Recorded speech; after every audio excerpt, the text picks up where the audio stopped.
এই বাইক তো আমাদের, আপনি কোথায় পেলেন? লাইসেন্স আছে, কাগজপত্র প্রমাণ আছে কিছু। কি হলো, দেখাও সবকিছু, তারপর নিয়ে যাও বাইক। আরে ভাই ভাই, কি হয়েছে ব্রাদার? হ্যাঁ মিতু, তুমি ওইদিকে যাও। আরে যাও না, যাও। কে রে তুই? দেন না, ও বুঝতে পারে নাই। হ্যাঁ, আর বাইক ফেরত দিতে হবে না, আপনি শুধু আমার ব্যাগটা ফেরত দিলেই চলবে। আমি ওকে রেখে আসি, আপনাদের সাথে এসে পরে কথা বলছি। হে বেব, নিয়ে গেলে না? মাইলেজ কেমন দেয়? হেডলাইট আর পিক আপ ঠিক আছে তো? আর আমরা সবাই মিলে চালাতে পারবো তো? কৌশিক, হ্যাঁ, তুমি কি আমাকে ভালোবাসো? আমি? হ্যাঁ, কেন বাসো না? না, হ্যাঁ। কি না হ্যাঁ বলতেছো? আমি জানি তুমি আমাকে ভালোবাসো। ওকে, আর তুমি?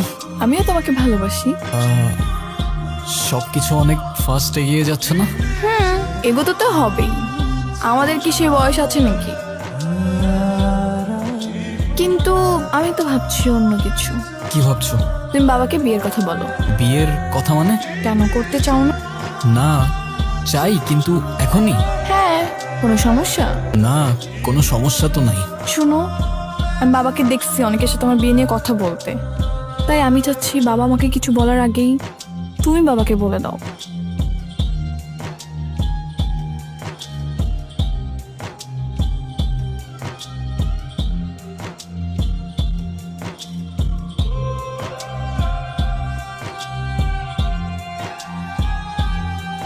ও কৌশিক, তুমি? তোমাকে পেয়ে খুব ভালো হলো। আমি অনেকক্ষণ যাবো এখানে দাঁড়িয়ে আছি, কোনো রিক্সা পাচ্ছি না, কিচ্ছু পাচ্ছি না। আমাকে বাসায় পৌঁছে দাও তো। যাবো, তারপর স্যার। বলো কেমন যাচ্ছে তোমার দিনকাল। আলহামদুলিল্লাহ ভালো স্যার। আচ্ছা স্যার, আমার আপনার সাথে কিছু কথা বলার ছিল। হ্যাঁ বলো না, বলো।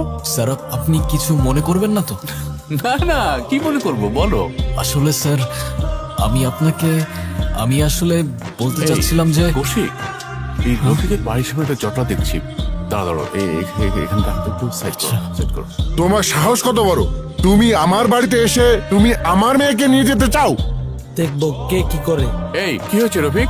আর বললেন না, এই ছেলে বলতেছে সে নাকি আমার মেয়েকে ভালোবাসে। শুধু আমি না, আপনার মেয়েও আমাকে ভালোবাসে। হ্যাঁ বাবা, আমিও ভালোবাসি। আচ্ছা ঠিক আছে, ভালোবাসো, ঠিক আছে, কিন্তু এইভাবে বেয়াদবের মতন একজন বাবার কাছে তার মেয়ের বিয়ের সম্পর্কে বলাটা তোমার মোটেও ঠিক হয়নি। কি করো তুমি? অনার্স কমপ্লিট করলাম স্যার। অনার্স কমপ্লিট করেছো, চাকরি বাকরি কিছু করো? না স্যার, চাকরি বাকরি কিছু করি না। দরকার হলে আমরা একবেলা খেয়ে থাকবো। বাহ, এক বেলা খেয়ে থাকবে। তোমার কোনো আইডিয়া আছে যে আমরা বাবারা মেয়েদেরকে কত যত্ন করে বড় করি? হ্যাঁ, এক বেলা খেয়ে থাকার জন্য ওর পেছনে 1000 টাকা খরচ হয়েছে। তুমি কি পারবে সেই টাকা খরচ করতে? সমস্যা নেই আঙ্কেল, আমরা একসাথে থাকতে পারবো। প্রথম সবাই এই কথা বলে, তারপর যখন টাকা পয়সা না থাকে তখন ভালোবাসার জাল না দিয়ে পালায়। আমরা আমাদের মেয়েদেরকে কত কষ্ট করে মানুষ করি, তাদেরকে পড়ালেখা শিখিয়ে তাদেরকে মানুষ করে, আর তোমাদের মতো বেকার ছেলেরা এসে আমার মেয়েকে চাইবে আর আমরা দিয়ে দিব? এত সহজ? যাও এখান থেকে। তোমাকে কি করে তাড়াতে হয় সে ব্যবস্থা আমার জানা আছে। যাও এখান থেকে। ওকে কি করে নিয়ে যেতে হয় আমার ভালো করে জানা আছে। যাও যাও। এই, আপনারা সবাই যান, যান, সবাই যান। রফিক, চিন্তা করিস না, ঠিক আছে ভাই। একে নিয়ে বাড়ির ভিতরে যায়। আচ্ছা, আমি ঠিক ব্যাপারটা আছে ভাই। দেখছি।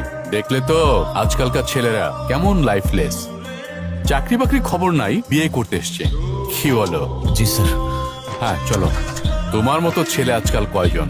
এই যে তুমি ক্রিকেট খেলো, এটা তোমার শখ, এটা তো তোমার প্রফেশন হতে পারে না, তাই না? জি স্যার।